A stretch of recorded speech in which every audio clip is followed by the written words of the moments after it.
عورت اگر خوبصورت ہونے کے ساتھ ساتھ پاگل بھی ہو تو اس سے محبت نہیں بلکہ عشق ہو جاتا ہے۔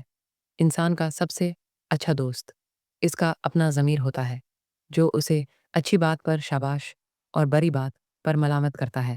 محبت انسان کو ہو جاتی ہے، لیکن محبت کی منزل سڑک، پارک یا ہوٹل کا کمرہ نہیں، بلکہ نکاح، عزت اور گھر کی چار دیواری ہے۔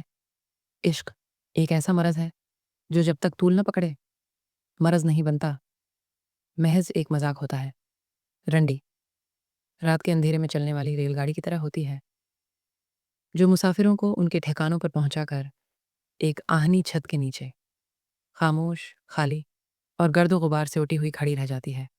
ہر آدمی کی 3 حقیقی خواہشات ہوتی ہیں: صحت مند ہونا، ایمانداری سے امیر ہونا اور خوبصورت ہونا۔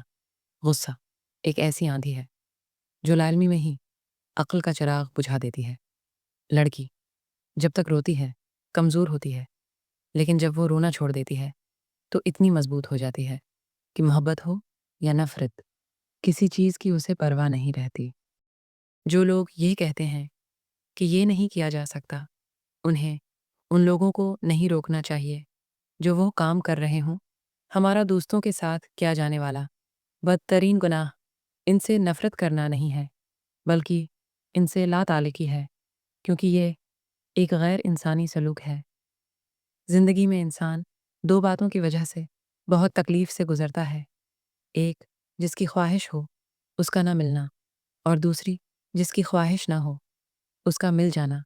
کسی عاشق انسان سے یا کسی متعصب بندے سے بحث مت کرو، کیونکہ ایک کا دل اندھا ہوتا ہے اور دوسرے کا دماغ بند۔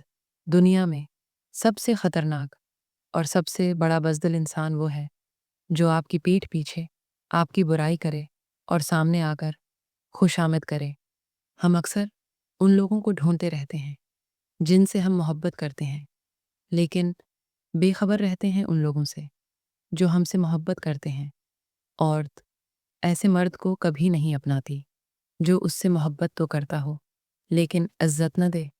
اگر وہ اسے اپنا بھی لے تب بھی وہ اسے چھوڑ دیتی ہے۔ یہ صرف الفاظ نہیں تھے، یہ وہ سچائیاں تھیں جو دل سے نکلیں اور روح کو چھو گئیں۔ اگر آپ نے بھی انہیں محسوس کیا ہے تو ثانیہ رائٹرز کے ساتھ جڑے رہیے، کیونکہ یہاں لفظ صرف پڑھے نہیں جاتے، محسوس کیے جاتے ہیں۔